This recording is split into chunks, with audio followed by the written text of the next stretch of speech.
How do you do, ladies and gentlemen? I'm Frederick Von Mierers with a discourse on karma and destiny.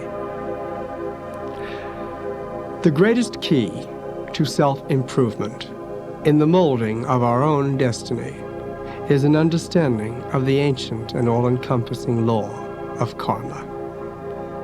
Karma is the inexorable law of cause and effect, which Lord Jesus summed up so perfectly as you sow, so shall you reap. It is the divine law of balance, which is the law that rules this world of relativity and the whole created world. Karma is manifesting in physics as Newton's third law of motion, which states that every action has an equal and opposite reaction. Though karma binds, it also leads us out of ignorance, because when we act out of harmony with the divine will, we create an energy that must find its equal and opposite reaction and come back to us. By understanding how these energies work, we can free ourselves from limitations. This is not only a physical law, but it is a psychological law. For example, if you injure a woman in a past life, then your karma will force you to reincarnate as a woman to experience the same type of injury that you inflicted upon her. You will go through the same psychological turmoil or circumstances that you have caused others. And by so doing, you will learn compassion, and you will learn how the one life, which is present in all people, reacts in different circumstances. For instance, if you were to see a black mongoloid child who is blind, you would say that God is not merciful. But if you were to look into his past incarnation and see that he was a white slave trader in the South and burned the eyes out of helpless black slaves with a hot pitchfork, you would see that him reincarnating as a black mongoloid mulatto child in this incarnation is truly justice. For instance, if you were royalty, or its equivalent in one life, with little or no regard for those humble people beneath you who served you, and if you had no respect for the blessings that you had acquired through your position, then in your next incarnation you will reincarnate as a servant in order to experience the conditions of those whom you scorned in the past. However, if you succeed in that incarnation at remaining humble, and by so doing, reascend to the value systems which deserve royalty, then you will reincarnate once again into a position of social favor or royalty. If you cause other people to suffer, then you will be duly caused to suffer yourself, so that you may know that that is not the proper way to conduct your life. Karma works upon the principle that like attracts like. Whatever kind of thought energy you send out in the universe, you attract to yourself. If you plant an apple seed, you do not expect to harvest a cherry, but an apple. In the same way, depending upon how we act, we plant the seeds of our thoughts and our actions in the soil of our minds, which become our destiny. If you plant a seed in the soil which grows under the proper sunlight and fertilizer, it takes time for the seed to sprout and then to come to manifestation as a flower or plant. In just the same way, all your actions are stored within your thought body, your subtle body, and when these seeds are fertilized, then of course, according to the laws of destiny, which are governed by the planets, these seeds will manifest in your outer life as an affair, as a circumstance, as an occurrence. Always remember that no matter what aspect of metaphysics you are concerned with, the law of vibration is the one principle upon which all laws are based. When you understand this, you can realize that every thought that you send out is a vibration of energy. If you are an angry person, then all matter that vibrates according to anger, all the people that vibrate in that same level will be attracted to you. Astrologically, Mars corresponds to this energy, and thus your horoscope will show a predominant Mars influence.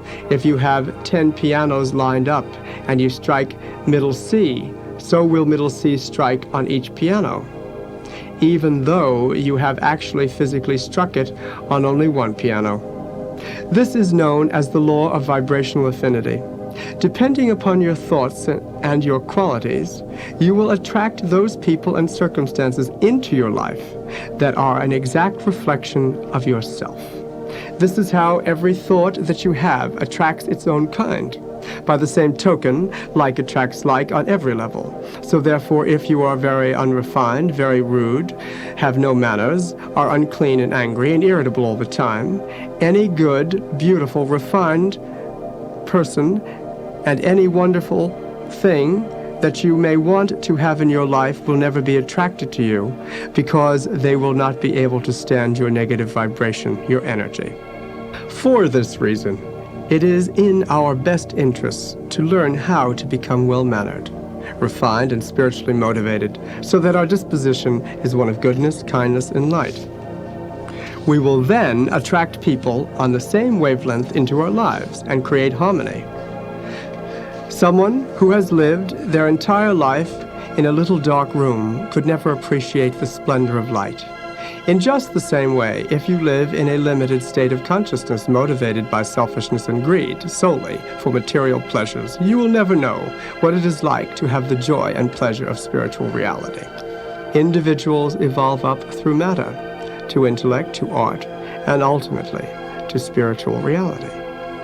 First, the individual is preoccupied with mere physical gratification, enjoying only food, sex, clothing, and whatnot. Then, as the individual realizes that happiness does not exist so much in these things, he begins to investigate the intellectual realm and may pursue mathematics, physics, etc. The intellectually minded person finds intellectual pursuits more stimulating than physical pleasure. Then, as he rises above the intellect, he becomes interested in art, harmony, and sublimity. He learns to appreciate harmony and develops a feeling of wonder of nature. As the individual becomes more refined, he perceives beauty and harmony in all things. Next, he becomes interested in the spiritual reality, which is the essence of all his experiences. In the spirit, in the light of God, comes the understanding with which to enjoy all things, whether it be physical, emotional, intellectual, or spiritual. Most people experience a combination of these four qualities. No one is purely physical, purely emotional, purely intellectual, or purely spiritual. You are limited when your focus is solely upon one of these four temperaments, to the exclusion of the other three. Accordingly, you will not be as attracted to those of a different temperament. Thus, if you want to learn to enjoy the people that are poets, then you must learn poetry and refine that quality within yourself. Like attracts like, and in order to mold your destiny, you must learn how to analyze yourself and act accordingly. The laws of karma relate to this, inasmuch as our thought tendencies create circumstances in our lives. Depending upon how we act, we will incarnate or be born into a certain condition, race, tongue, or nation, or family, and position that is most able to harmonize with our thought fields, our tendencies. Therefore, the yogis have always said, sow a thought, reap an act. Sow an act, reap a habit. Sow a habit, reap a character. Sow the character, reap the destiny. I repeat this. The yogis have always said, sow a thought, reap an act. Sow an act, reap a habit. Sow a habit, reap the character. Sow the character, reap the destiny.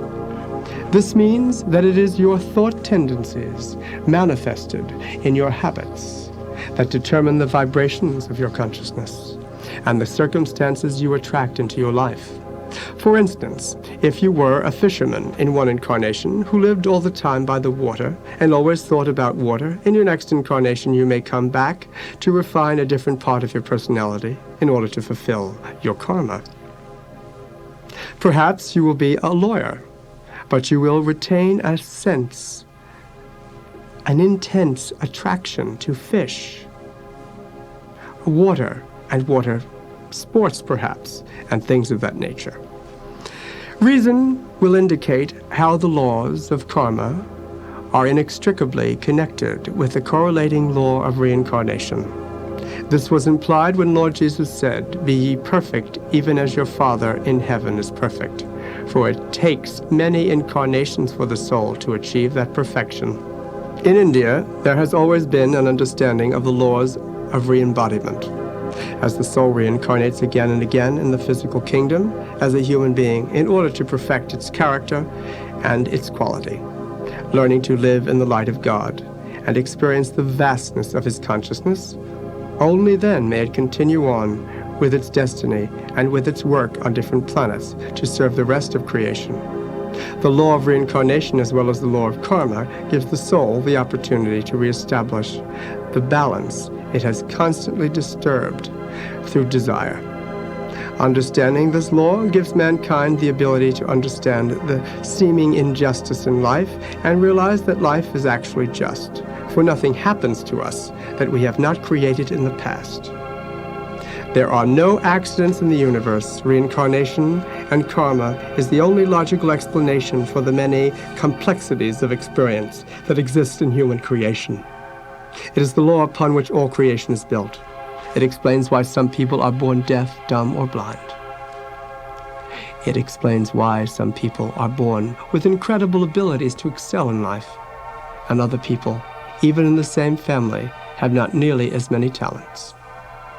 It explains situations which seem so unfair, such as why you can be living a very happy life and then get into an automobile crash or a terrible accident.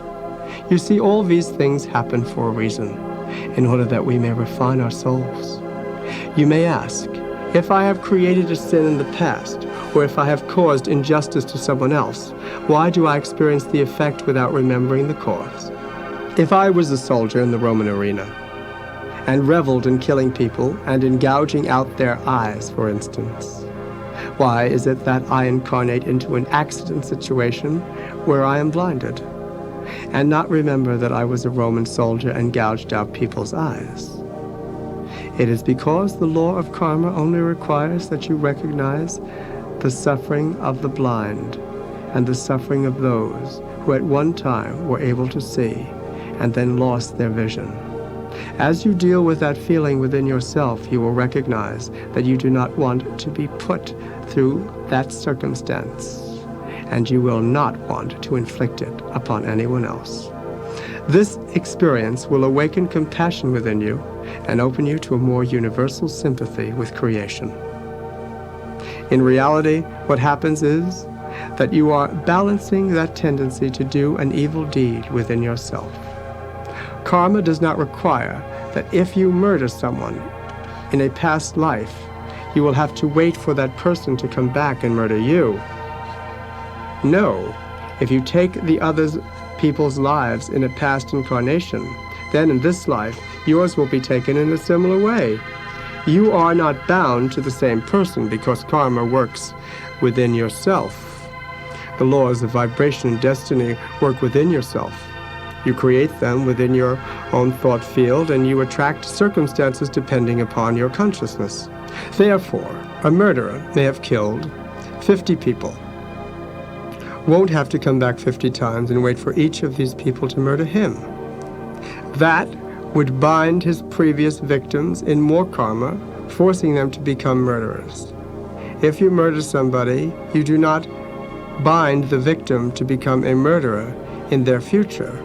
No, you will attract to you the circumstance in a future incarnation where you will be murdered. If you have murdered people in many lifetimes, then of course you will be murdered for many lifetimes or until you change such thought patterns. The point is that you must eradicate the tendency to want to sin or to want to impose your will upon someone else against their will. You must get rid of that tendency within yourself. The whole point of meeting ourselves is to learn to harmonize ourselves, our personalities, and our characters in the light of the universe, in the light of the divine will of creation, in the light of the will of God. In this way, we will become upright citizens based upon the law of one. The law of karma is based upon the law of duality. As you sow, so shall you reap. Every action has an equal and opposite reaction. When you act out of harmony with the law of oneness, then the law of duality comes into play. The law of one states that your soul lives in all creatures, and thus you must worship the Almighty in all people and do nothing that would harm the perfect expression of that life as it wishes to express itself. As you begin to realize that your life lives in all creatures, then it becomes your task and desire to allow that light to manifest more fully, not only through yourself, but through all creation. To better understand how the law of karma works, many people who are born deaf in this incarnation are born deaf because in a past life they refused to listen to the cries for help from others. Thus, because they would not hear the supplications of others, they incarnated as deaf in this life as an example of their own spiritual deafness. Another example is of someone born in this incarnation with a deformed body. He may have been one of those scientists in Atlantis who experimented on half-man, half-animal creatures existing then, without trying to help them, and thus he incarnated into a deformed body so that he could understand what it is like to suffer through similar circumstances. So anytime you laugh at or scorn an imperfection in someone else, you will be forced to return with that same thing you laughed at or scorned. This is called the karma of mockery, and it is not to be taken lightly. If you take the pain and suffering of others lightly, you will be forced by the laws of balance to incarnate into such a condition so that you can understand the suffering and sorrow of that soul. Then perhaps in the following incarnation, when you are well again, you will no longer laugh at such people, but try to help them. For it is the will of God that we are all brothers and sisters under our divine parent, who is God, and we must treat each other accordingly. We are here to help each other, to serve each other, not to live at the expense of each other. Furthermore, your physical body takes on the characteristics of your consciousness. So if you are a dreadful, ruthless person who lives life at the expense of others, uncaring of the pain and suffering of other people, selfish, bigoted, and prejudiced, then you may have to reincarnate as a mongoloid, completely at the mercy of other people, because your consciousness is so deformed that you must return in a deformed body with a deformed mind. This is the reason why many people are retarded or abnormal. To realize that these are very strong souls, because in such an incarnation, they who have very terrible circumstances and karmic problems are burning off all of that karma in one lifetime. Instead of being thoughtless toward all those people of that nature in your life, you must care for them and love them and try to support them in the task that they have taken upon themselves. By showing them love, you will spark the light and fire of love within them, so that they too may receive the light, and in their future incarnations act accordingly. If they can transmute their bitterness for a physical deformity in this life into gratitude that they are burning off their karma, then of course it is a wonderful thing for them. To understand how tendencies are brought over with you from past incarnations, we can look at some famous individuals from history. Hitler, for instance, according to the Akashic records, was Alexander the Great in a previous incarnation. Thus, just as he tried to conquer the world in his past life, so he tried to conquer the world in this life. However, his degenerated thirst for power and control made him a bit insane. And although he was not terribly evil as Alexander, he became satanically evil as Hitler. Any time that we have an overexpressed thirst for power, for money, for sex, or anything, it will lead to downfall. As we stress any one of these things, we automatically forget the rest of life and all the other circumstances that surround us. And this creates an imbalance in us. We become like the spinning gyroscope, which the minute it starts to go a bit off balance, begins to lose all balance and quickly falls down. By the same token, anyone with a disproportionate desire for anything will find that desire will be his downfall. This is why Lord Buddha said, "Everything in moderation," and Lord Krishna said, "Yoga or self-realization is not for the man who eats too much or too little. It is not for the man who sleeps too much or too little. It is not for the man who lives in absolute luxury with attachment to it, or the man who lives in abject poverty. No, yoga is for the man who takes the middle way. This too must be our attitude toward life."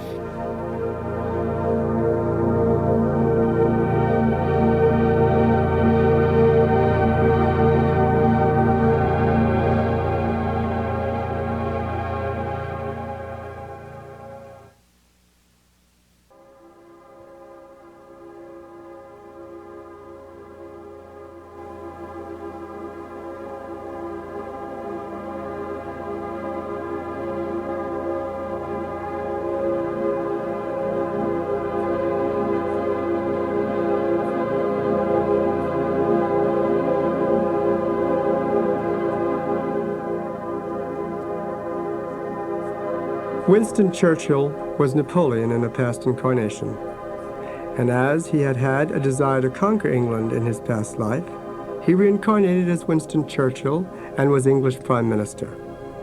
By the same token, because of his defeat at Waterloo, he had a very strong desire to destroy the English Empire, and thus he was the Prime Minister at the time when England had to dissolve and disintegrate her power and empire.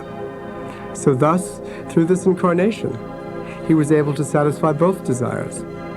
According to Paramahansa Yogananda, the great yogi, Abraham Lincoln had been a yogi in a previous incarnation, just before he was the president, and he had a desire to help mankind overcome racial bigotry and segregation. So he reincarnated as President of the United States to satisfy that desire. In essence, the Lord loves us so much that he satisfies all our desires. Thus, we must know what we want so that we do not have to suffer the consequence of what we do not want. Your thoughts create your life. You become what you think about.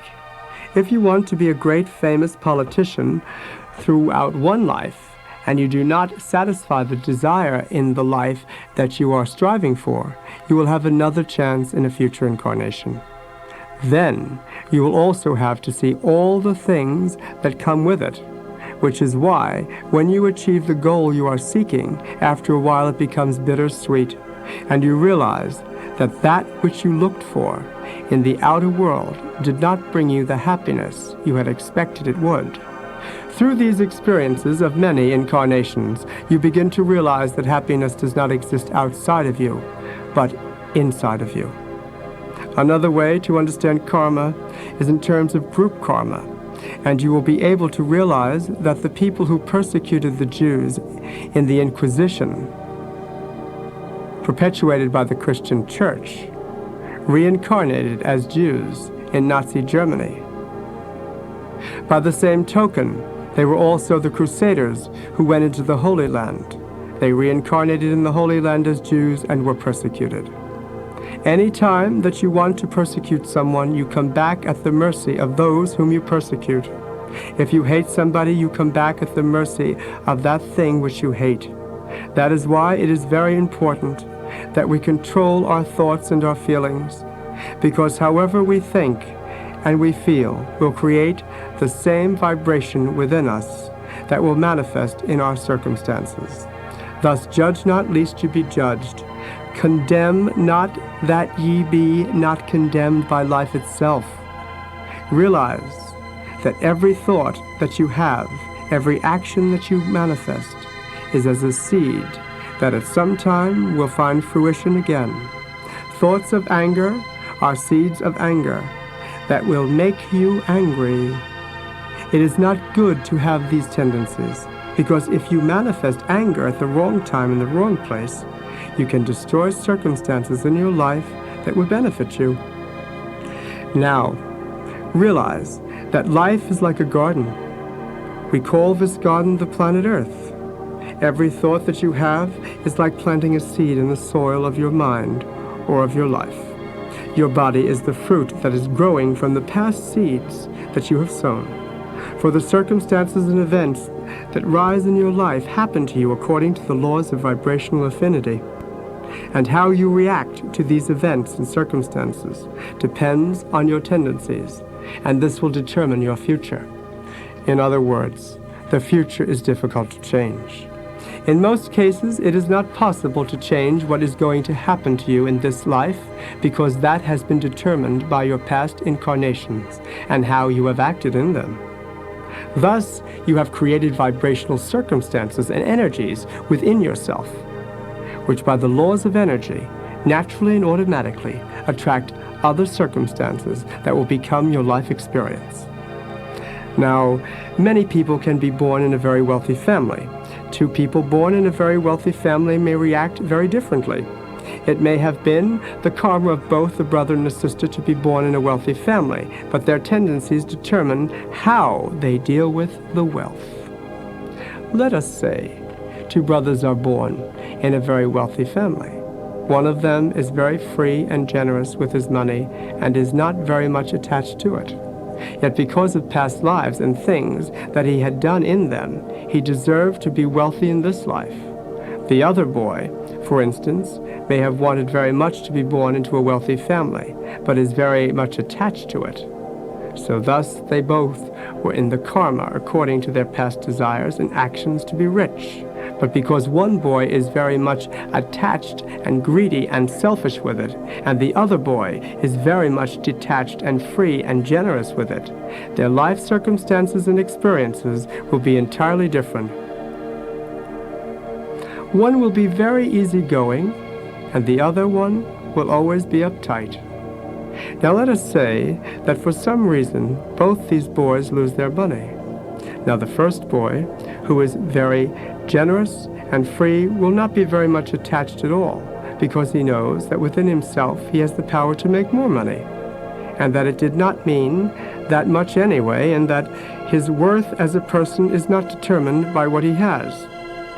But the second boy, the brother who is very much attached and selfish, will be devastated by this blow and will feel that life has been very cruel, has cheated him. He will become bitter and angry because he has those tendencies within himself to begin with. Therefore, our destiny is that which is going to happen to us by our past actions, and what we do with that will determine our future destiny. But the tendencies that we have within ourselves can always be changed, and we must learn how to meet our destiny and the way that we can make it reach its fullest fruition. All of our tendencies are stored within our subtle body or our astral body, which is the body of light that gives life to this physical form. When your astral body leaves your physical body, then your physical body becomes a dead, empty, lifeless husk, and it disintegrates because the life-giving element, which is the astral, is gone. One way to understand this is when you go into the ocean and roll in the sand. The sand will cling to your body because of the presence of the water, which is symbolic of the astral body in you, which is your thought body. But as the water evaporates, the sand drops off your body slowly but surely. In just the same way, when the astral body leaves the physical body, the physical atoms which adhere to the astral body disintegrate and no longer hold that form. Now this astral body is composed of thoughts and your tendencies, and that determines the way that your physical body is going to look in your next birth.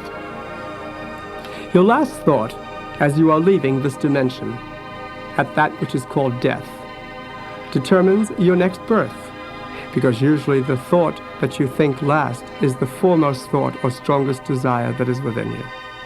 In terms of the cosmos, in the physical universe, these thought vibrations are also stored within the planets, so that therefore the planets are really crystallizations of these pure thought vibrations. The planets affect those points that are sensitive in your birth chart. They cause the inner tendencies to manifest, and this way you become conscious of what is inside of you by observing how you act in relationship to certain circumstances. So life presents the circumstances, and then the tendencies manifest themselves. If you are a very irritable person and someone does something that you do not like, then your tendency is to become angry. If this person happens to be your boss and he makes you angry, then you might lose your job. However, if you can control this tendency of anger and remain calm throughout the whole experience, then he will respect your self-control and perhaps promote you. This is how your tendencies determine your future and determine your circumstances in life, just as the rain upon the soil in different seasons and climates causes different plants to come out. If you are in a tropical zone, you will grow bananas, pineapples, and oranges. And if you are in a temperate zone, you will have lima beans, beets, and vegetables. So, just as different plants grow in different climates, so do the different tendencies in your subtle thought mechanisms begin to manifest under different astrological climates. Because the stars and the planets are crystallizations of the different kinds of vibration, of different kinds of forces. When these different forces come into play and challenge a certain part of your astrological chart, which determines your inner psychological makeup through the subtle laws of the universal consciousness, then those tendencies that are hidden within you will come out. It is very important that you analyze yourself in all circumstances and conditions and know why you act as you do under certain conditions. Thus, you can become master of your fate and master your destiny by being in control of how you act instead of being slave to habits and slave to anger or lower emotional tendencies. You must master your emotions. You must master your feelings. You must master your thoughts. And then you will slowly but surely create a master world. However, if you are the slave to anger, if you are the slave to jealousy, if you are the slave to lust, if you are the slave to food, then these things will govern you, and your life will follow suit. You will live as a slave. It is not God's will that any soul should live as a slave, for we were born to be masters. We can only master our life and master our world when we consciously do so. Thus the importance of the astrological chart, for instance, or the importance of understanding our tendencies. The only person who can tell you what your tendencies are is a self-realized guru, a master or initiated astrologer. But there are very few astrologers who really understand how interconnected astrology is with the laws of karma and reincarnation.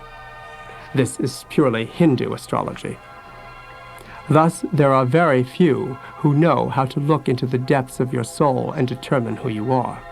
The only way to overcome your karma is to surrender to it. That does not mean that you allow life circumstances and tendencies to control you. What happens is that certain things are destined and bound to happen to you in your life. Therefore, you must endure them. But you must not be attached to them. You have to accept what comes your way with divine certainty, and know that the life presence within you, which is the I Am, which is God, will show you the light which will set you free from all bondage, removing you from your difficulties. However, if you have caused many people to suffer in past incarnations, then you have to go through that same suffering in this one until the balance is paid, until your debt is paid. However, if through the suffering in this lifetime you recognize why you must never cause people to suffer, and you recognize that quite early on, then the circumstances of suffering will still manifest, but you will not be so negatively affected by them. If you have actually changed the way that you think, then you will have changed your entire vibration, so you will no longer be attracting things that cause suffering in your life. Thus, you will have quickly overcome that karma. And because you act in a way that is harmonious with the laws of nature and have learned your lesson, you will no longer recreate that karma for yourself, but will begin to move into a world where wonderful things will begin to happen for you. You must realize that the I Am presence is your certain way out of any limiting circumstances by turning your attention to the light you will purify your soul and see goodness once again. You must apply these principles in all that you do. Wearing certain gemstones next to your skin, because they are the crystallizations of pure energies and vibrations, will also have a tremendously powerful effect upon neutralizing the negative effects of the planets. This will be described more clearly in another cassette, on another lesson. You must look at your life in infinite terms and realize that the life that is in you is eternal. Though you may be passing through a period of difficulty now, know that nothing can blind your soul, that the soul is eternal and is of God, and therefore when you learn to communicate with that part of you that is divine and is eternal, it will show you the ways to overcome everything. And the way to do that is to live in harmony with the laws of the universe, with the laws of light, of goodness, of long-suffering, of patience, and of being a source of joy and upliftment to all those that are around you on their terms, not on yours. Therefore, you must learn to manifest that which is impersonally and impartially good, and this can only be done through attunement to the inner light. Turn within to the light of the I Am Presence and ask for its mercy. Ask for its awareness. Ask for the light of the I Am Presence to come into your consciousness and illumine all that you do. Slowly but surely, as you begin to live in this state of harmony, you will rise above all karma and all difficulty, and it will become your destiny to serve, and you will become a great servant of the light, and you will be able to reach your soul's ultimate destination, which is oneness with God. You must strive to become free of all those limiting, negative, binding behavioral patterns in this life. You must not seek enjoyments of this world for their own sake, but know that when you have the one true source of all goodness, which is God, then you will have everything. Seek ye first the kingdom of heaven, and all things shall be added unto you. When you learn to go within and apply these principles, your life will become wonderful. You do not have to renounce the outer physical world. Just renounce your attachments to all things, and then you will become free. The first sign of spirituality is cheerfulness. Spread cheer wherever you are. God bless you.